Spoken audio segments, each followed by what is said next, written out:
Slime Squad, happy Wednesday. Today, bead extravaganza. We talked about texture for a few weeks now. We're still continuing our texture. I found awesome beads.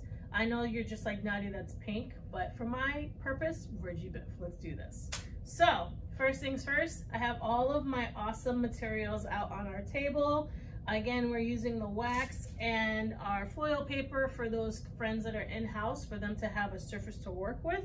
But if you're at home, use your table. Do not use your clothing or the carpet to do the slime. Just putting that out there. Anyway, we're gonna go into our slime. We're gonna work with white glue today instead of our clear. We have our white glue, contact solution, our pre-measured 1/2 tablespoon of baking soda. We're using watercolor today and our bead extravaganza. So let's get this party started.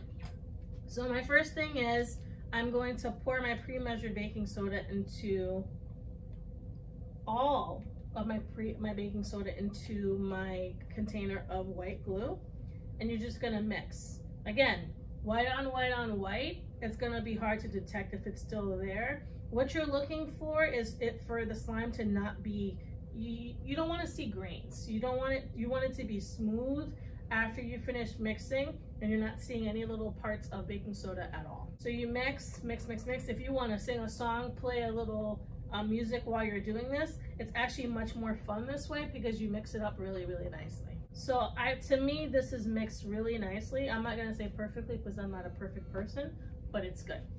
So with that, I'm gonna take my spoon that I just mixed the baking soda and glue with, and I'm gonna take a spoonful of contact solution and I'm gonna dump it into my bowl. So I'm gonna mix, mix, mix. And when we're putting our contact solution into the slime that we're trying to create, we're just basically making sure that it doesn't have any more grains from the baking soda, and that when you put the contact solution, it really activates the glue in order for it to become slime.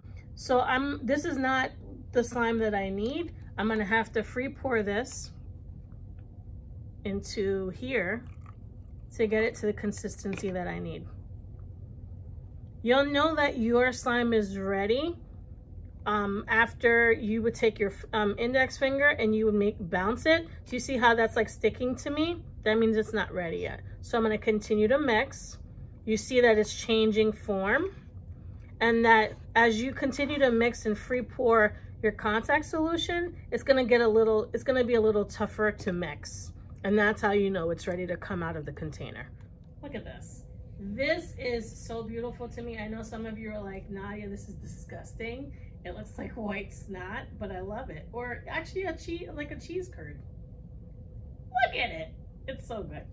It's awesome, but it's gross. Before I touch it, I know that it is ready because it's bouncing and it's getting a little rough for me to mix it in the bowl. I'm going to put contact solution on my fingers.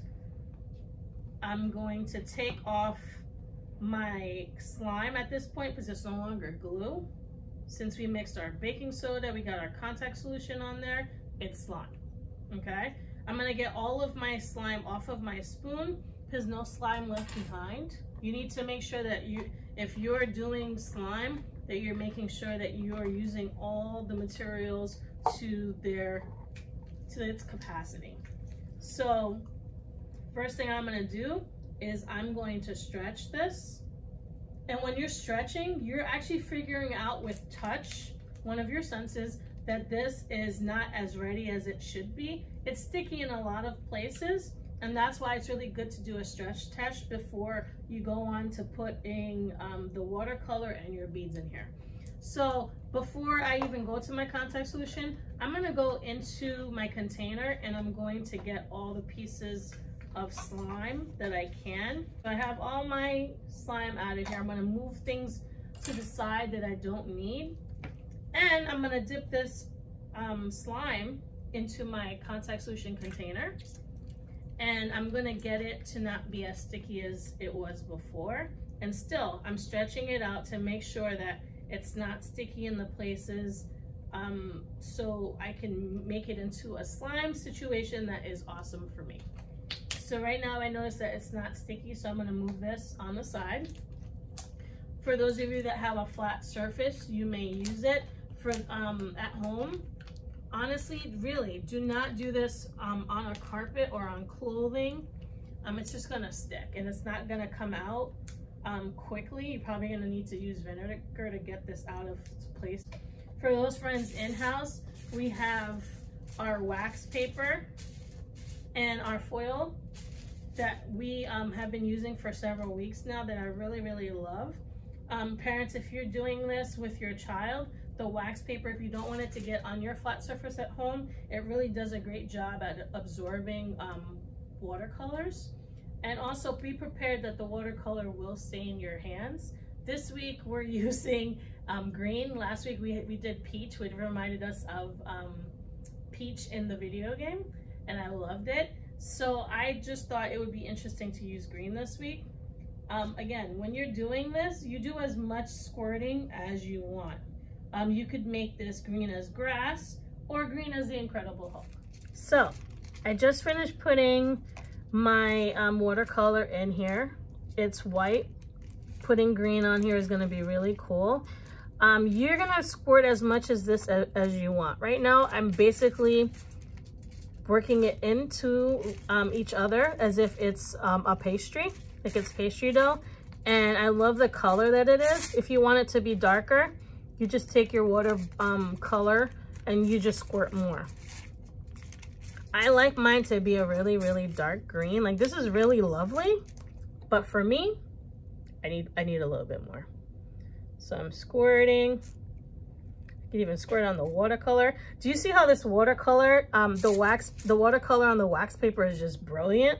It's not gonna stain necessarily the table, but it contains the mess. It contains the mess so beautifully. So I kind of want it to get to a point of what it's like an Incredible Hulk. I might end up using my entire watercolor, but I'm okay with that. So I'm gonna stretch this out for you guys because I want you to see how far I've gotten. I'm gonna do a little bit more squirting. Right now it's as green as a nice frog. It is a beautiful color. Look at this. Oh, this is what's it for me. But I'm gonna make it a little more green. Letting you know, this is what my hands are gonna look like. I usually use a sponge when I'm actually washing my hands to get this off. Or honestly, I kind of rock it for a little while. People might see me with green hands during the week and they don't even question me anymore because they know I'm a slime squad leader. Don't forget, the watercolor is not where it stops. We still have to put our texture into that. This week I was inspired by my perler beads from last week's episode with the peach looking slime. And I'm gonna do a bead extravaganza in the form of Roy G. Biv. I found these awesome beads that I really wanna use. And I'm really excited about it. And I hope you guys are too. I used to actually have some of these beads when I was a kid in my hair and with any of my braids. I used to like shake and it was so cool. So it kind of brings me back to my childhood. So I stretch this out.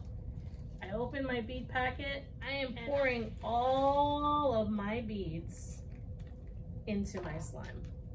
Ooh. Look at this, it's just awesome.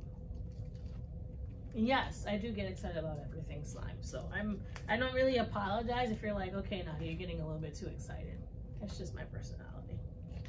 So you could actually literally see the beads interacting and becoming one with the slime, which I really, really love.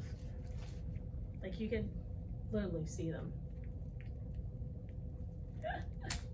And some might come out, they might bounce, but for the ones that stay in, it's really awesome and it's a really nice form of texture. On here is interesting because if they do come out, just get it with the slime. And it's a really great way to use colors and counting, especially with little people who I work with on a personal level, for them to be like, oh, you put this many beads within your slime, and I'm like, okay, if I have 3 yellow beads and 4 green, how much are in the slime? It just works. But if you're at home and you have other things that you put in your slime, hit me below on the comment section and let me know what you guys are doing, okay? I will see you next week. I hope you guys enjoyed this video. Have a good one.